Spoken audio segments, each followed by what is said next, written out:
For all the glitz and glamour of the RLCS nowadays, imagine a time in Rocket League esports history when there were no international LANs. No, not COVID. Earlier than that. A time where international LANs had never happened. A time when the game in esport was so primitive, international LANs were but a pipe dream for fans and pros alike. A time where the only way to get cross-region play, the only way to actually determine the best team in the world, was online, over 100 ping. By today's standards, such an event would be flat out uncompetitive. But for October of 2015, with Rocket League and its competitive scene in its infancy not even 3 months post-launch, online be damned, the community wanted to determine the best team in the world.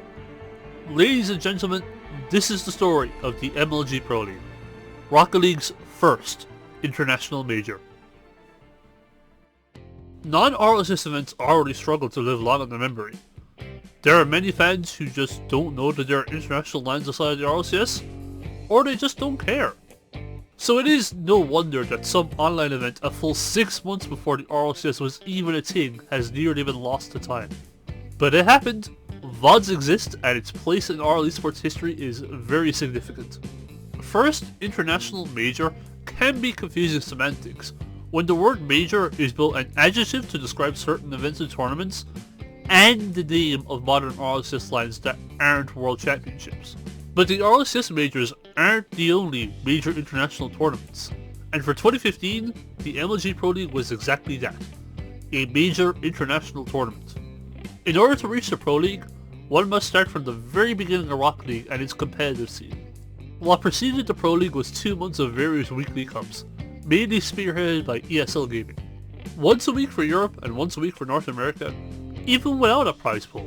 They were insane for a community that had been used to playing battle cards tournaments that were either for prize or never ended. Often both. Yeah, so ESL, they began their kickoff cup. So the first 4, I believe, were no prize money, but we would still play them anyway because we're like, oh, this is great. It's a Rocket League tournament. And there was like, I think it was something like 200 teams would sign up, and we're like, this is amazing. But those were a ton of fun. It was like 6 to 7 hours every Sunday. And yeah, we'd walk away with $25 each. But it was still a blast to play in all of those.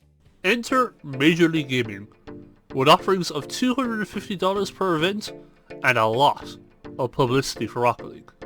Personally, as an appreciator of old school Halo, COD and Smash Melee, seeing MLG get in on Rocket League with people like Chris Puckett on the cast was pretty damn surreal, given I, like so many others, only ever thought that Rocket League would just be the sequel to Battle Cards. Their presence added to the growing legitimacy of Rocket League as a competitive game, and well, they got rewarded for the support very early on, thanks to Kyle Mask. Hey, Kyle! Kyle! No! Kyle! What? Oh my goodness gracious me! What a finish! Wow! So Kyle Mask scored on us. Then MLG's like, we want to do a show match with the best teams. So the title card was us versus F3 for best in the world. Cosmic aftershock. They build up the drama. They go down 3-2 in the best of 7. They force the game 7, and then they explode, proving they are truly the best team in Rocket League. And we won that 7 in 7 games, I believe, or 6. I can't remember that. And I remember Mike said that was their worst loss of his career. And that includes the RLCS World Championship. He hated losing to us online more than that World Championship. So that's how much it meant to all of us to be best in the world at the time. Now, while this epic encounter was just what the community wanted, and it really highlighted just how incredible pre-RLCS Krinovi was as the best player in the world, it was just an invite-only show match with just 2 teams. Something you can't really compare to a proper tournament. So after a couple more cups, Major League Gaming announced Season 1 of the MLG Pro League to take place during September and October of 2015. 4 invited teams plus 6 from qualifiers would compete over $2,500 in prizing. The 10 total teams would be split into 2 groups and compete in a round-robin format, with the top 4 from each entering a single elimination playoffs that would determine the best Rocket League team in the world. You could argue this Pro League is the starting point of Rocket League esports as we know it. The $2,500 prize pool may seem pathetic in regards to the major billing the Pro League gets nowadays, but for Community Net and Supersonic Acrobatic Rocket Power Battle Cards competing for at best a $50 PlayStation Network card, it was otherworldly. Do you recall what the largest prize pool for a single event was, completed or not? Oh man, largest prize pool? I don't. Most of the time we played for a Golden Forum name, were normally the prize pools that came out of SARP. Throw in the added seriousness of being a league that spanned an entire month and not just be sporadic cups, and it gave an emerging pro scene something to work towards. The rosters from this time period are fascinating to look back on. Seeing many players not just be on pickup teams for the various ESL and Gfinity Cups, but actually having to commit and be roster locked for an extended period of time, despite the fact that 2015 RLEsports rosters were about as stable as their average ranked teammates. Naturally, the invited teams stand out. Cosmic Aftershock and Flipside Tactics were, and are, some of the most iconic rosters in Rocket League history, but the Kings of Urban were not too far off them. Also invited were an emerging threat in VQ Untethered, consisting of Lachinio, Vefele, and Plutonium Falcon, or Pluho for short. Unlike the invitees though, the rest of the NA qualifiers lacked an oomph to them. Just Lo5 and Jacob were the notable players beyond the MLG Pro League. The EU qualifiers though brought quite the supporting cast to a region people were dismissing as Flipside Tactics Farm. Team Shazoo featured future World Championship players in Vogan and Skyline. Supersonic Stars saw Killer No. 7 and Siki emerge as two of the top players of the pre-RLCS era, and Swarm Gaming's Stocky and DeBoer were led by a certain Passion 90, who would end up going down as one of the greatest players to never win the big one. Being an international event held online for actual money and not just bragging rights, a fair and proper format was needed to mitigate the issue of ping with cross-region competition. What did we get? A set of 6. Essentially, during the regular season, there were no series, no best of 5s, no best of 7s. Teams would play 6 individual games against each other and be ranked by their individual games won versus their individual games lost.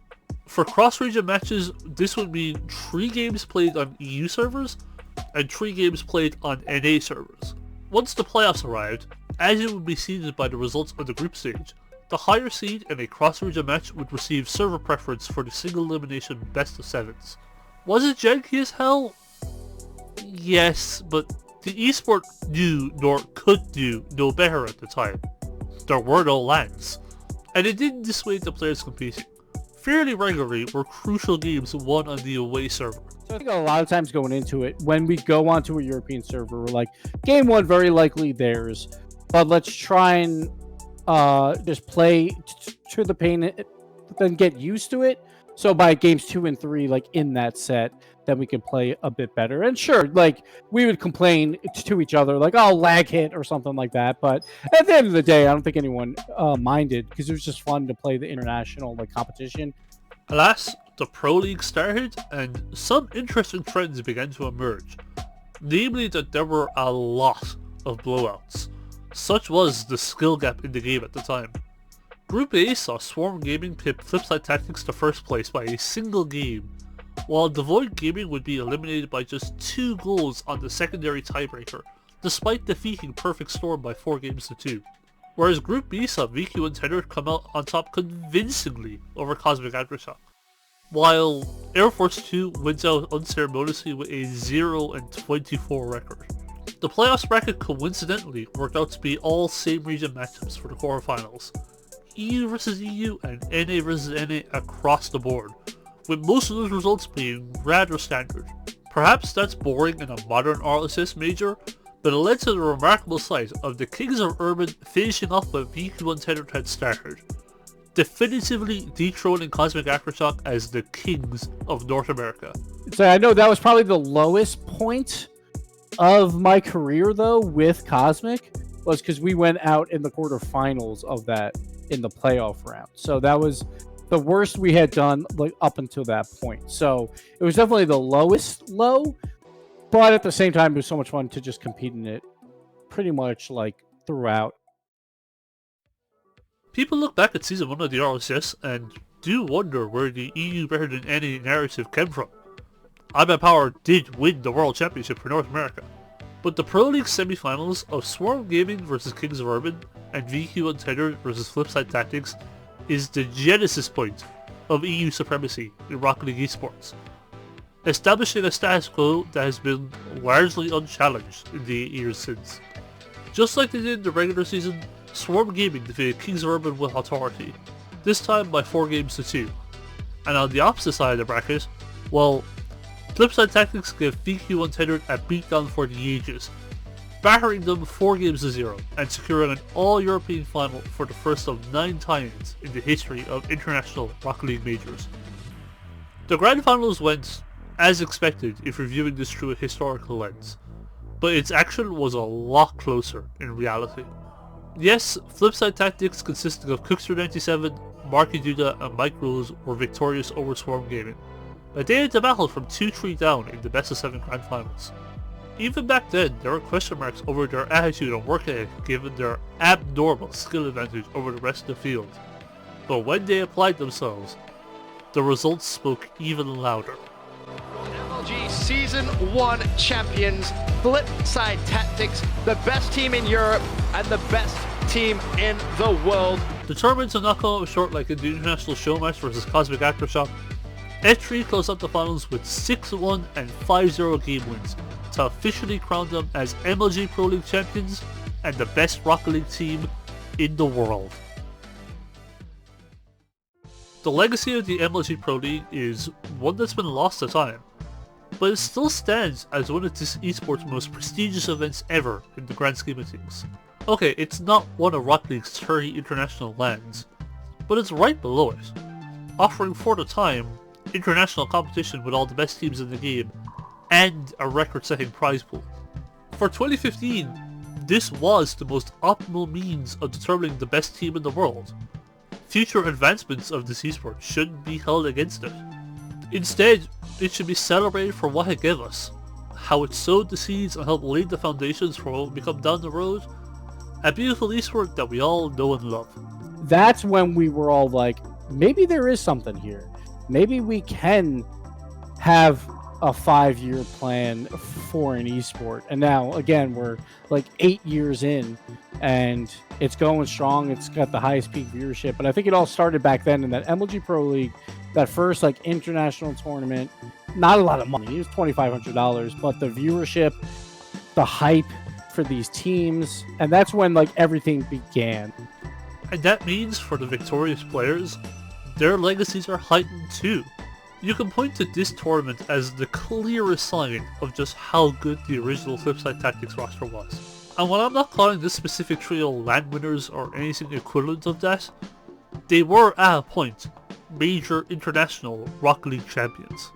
With this, Marky Duda goes from a 2-time land champion to a 3-time major champion.